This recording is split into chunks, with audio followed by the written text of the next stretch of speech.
ज्ञान रूप तप से तप कर वे मुझे प्राप्त हो जाते हैं।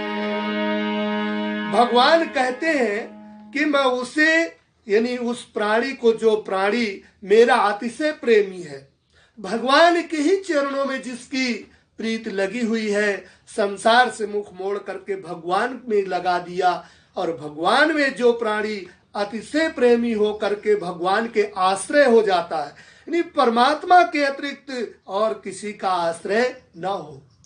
क्योंकि भगवान तब तक नहीं उस प्राणी के हो पाते जब तक प्राणी संसार की सहायता लेता है। संसार से जब तक प्राणी सहायता मांगता है तब तक भगवान कहते ये संसार से सहायता मांगता है, इसलिए भगवान उसके समीप भी होते हुए पर उसको कोई लाभ नहीं मिल पाता। लेकिन जब वो जहां जहां संसार से आशा करता है और वहीं उसको ठोकर लगती है और वहीं उसको क्षति पहुंचती है, तब उसे ज्ञात हो जाता है कि मैं जिसे समझ रहा था कि ये मेरे हितैषी है, ये कोई हितैषी नहीं है। समय आने पर ही पता चल पाता है कौन हमारा हितकारी है और कौन हमारा जो है वो है। जब प्राणी का समय अच्छा होता है तो उस समय पर सभी साथ देने वाले मालूम पड़ेंगे, लेकिन जब समय प्राणी का दुख का प्रभाव होता है उस समय सभी साथ छोड़ देते हैं, तब उस समय उसे समझ में आता है कि संसार में कोई भी प्राणी किसी का नहीं होता। तो अंत में जब सभी की ओर से वो उपराम हो जाता है और परमात्मा का केवल एक आश्रय करता है, तो भगवान क्या करते हैं, भगवान कहते हैं जब वो मेरे आश्रित हो जाता है तो मेरे पास फिर ऐसा कोई वस्तु मुझे नहीं दिखाई देती।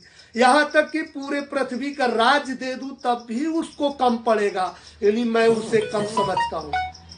भगवान कहते मैं उसको वो अनमोल रत्न देता हूं कि जिसके आगे वो महाधनी हो जाता है। और वो कौन सा धन देते हैं, ज्ञान रूपी धन देते हैं। जब तक प्राणी को ज्ञान न हुआ हो तब तक प्राणी के पास चाहे कितना भी कुछ हो गया हो, कितना भी धन संपत्ति कुछ भी हो, परंतु उसको वैसे ही कहा जाता है जैसे कि एक व्यक्ति बहुत महंगी गाड़ी खरीद के लाया, परंतु ना तो उसके चलाने के लिए कोई ड्राइवर है और ना ही कोई उसे चला पाता है।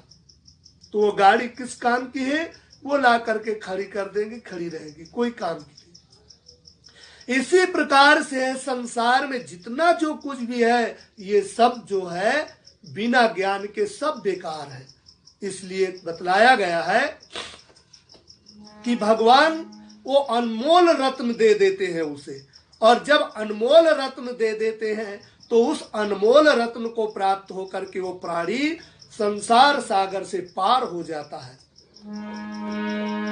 जो मेरा अतिशय प्रेमी है और मेरे आश्रय हो जाते हैं,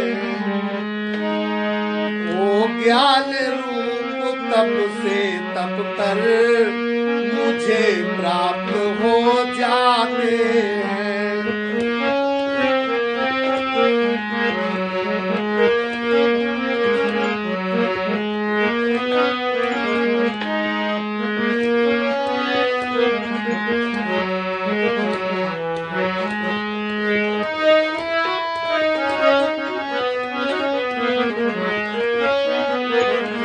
जो भक्त मुझे जैसे भजते, अब भगवान ने स्पष्ट कर दिया है कि देखो अर्जुन, मैं जैसा प्राणी मुझको जो बनाना चाहते मैं वैसे ही बनता हूं, वैसे ही हो जाता हूं।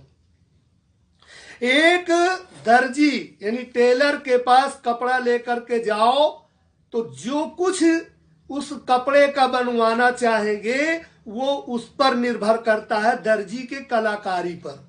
अगर वो कलाकार दर्जी है, टेलर कलाकार है, तो उस कपड़े को जैसा जो कुछ बनाना चाहेगा बना सकता है।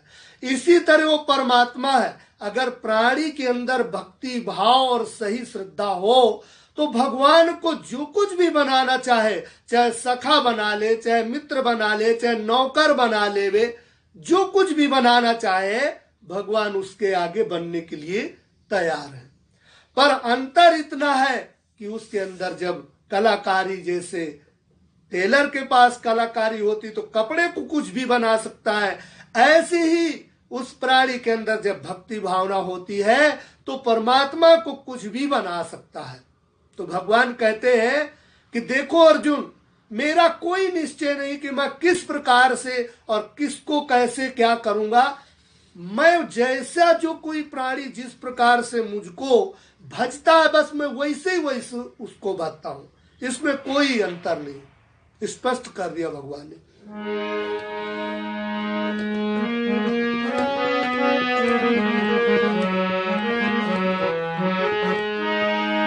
जो भक्त मुझे जैसे भजते वैसे मैं उनको भजता हूँ।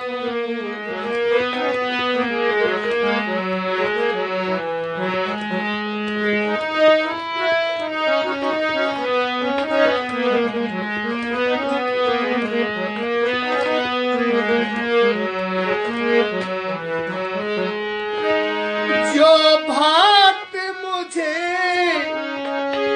जैसे भजते मैं भी वैसे ही भजता हूँ, और वे मेरा भजन किया करते, वे मेरा भजन किया करते, इससे मैं उनको भजता हूँ।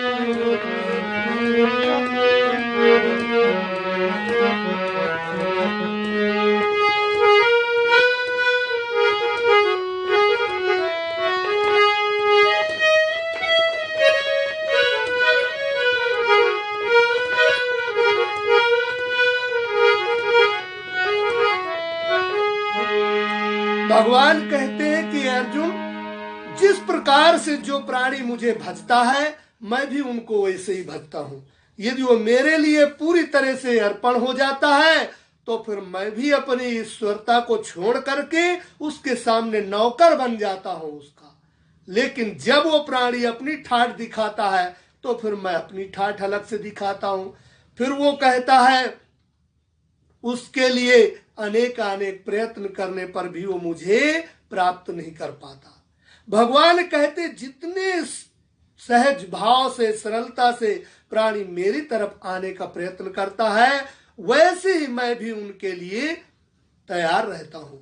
भगवान श्री कृष्ण अर्जुन से कहते हैं, फल को चाहने वाले, बोले अनेकानेक प्रकार के मेरे भक्त होते हैं, पर जो जैसे भक्ति करता है मैं वैसे उनके सामने वैसे ही हो करके उनके सामने प्रकट होता हूँ।